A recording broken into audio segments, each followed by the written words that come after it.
everyone and welcome back to the World Dance Series. In the last video we introduced Louis XIV, the founder of ballet. Ballet began to be formed from the drama and have basic hands positions, feet works, and training methods. But how did it develop to the current style? When did the Romantic Ballet begin? Why is the ballet Le Sylphide, the fairy, is realized as the treasure of Romantic ballet history? Let's continue our story. Romantic ballet, also known as white ballet. It originated in the European bourgeois revolution in the late 18th and early 19th centuries. A ballet, new era, marked by white dress and point shoes was created. Ballet art during this period have gone through an unprecedented innovation. Throughout the Romantic era, many famous ballet stars and classic works have emerged.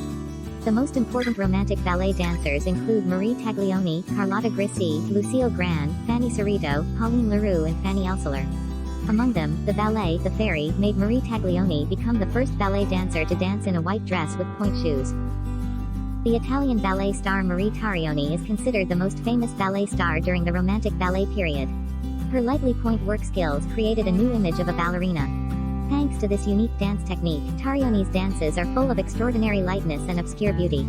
The aesthetic style of ballet has also undergone important changes. The poetic or dreamy style of dance became a common feature of Romantic ballet works at the time. Even in the minds of today's viewers, ballet is still the world of white dress and point shoes. Tarioni was once captivated by countless ballet lovers, even many of them are crazy about it. Marie Tarioni was born in Stockholm, Sweden, in 1804. Slim, round-shouldered, and ordinary-looking, she didn't show great ballet talent when she first entered the ballet studio. So, Marie Tarioni's father as her dance teacher, the famous ballet master Philip Taglioni, began to train her privately. Under her father's strict training, in 1827, Marie Tarioni took to the stage at the Paris Opera.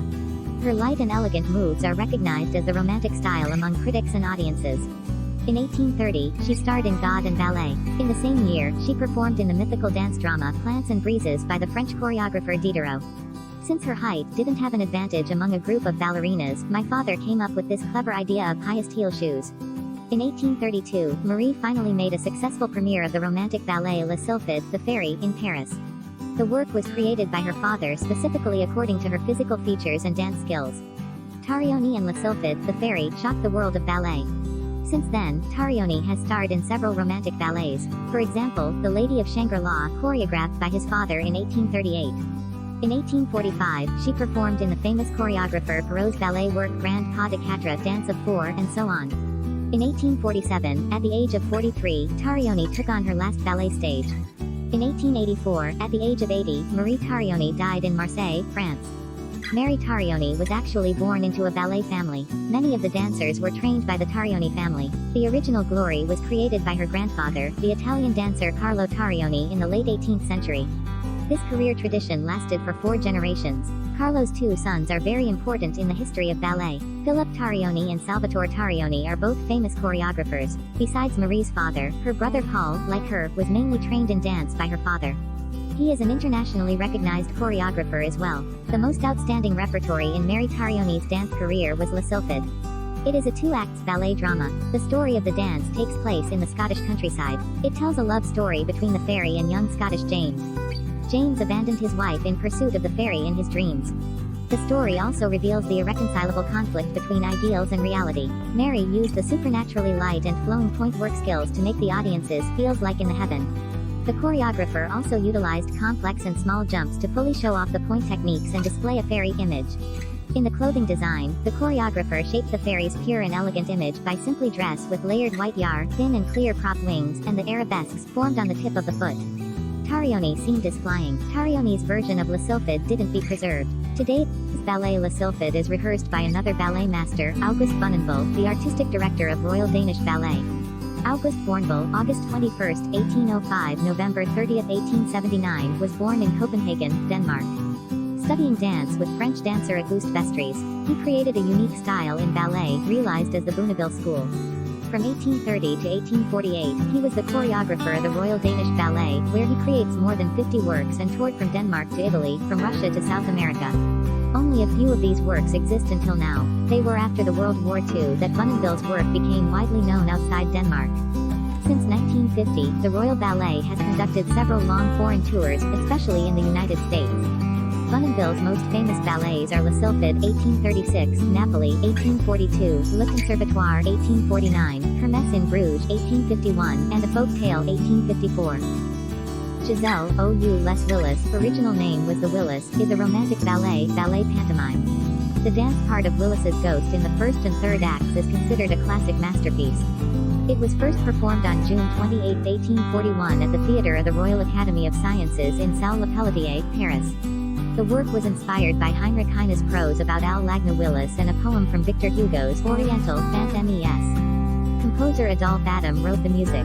Jean Corrali and Jules Perret are choreographers. Today's version is a revival by Marius Petipa's Imperial Ballet in St. Petersburg from in the early 20th century.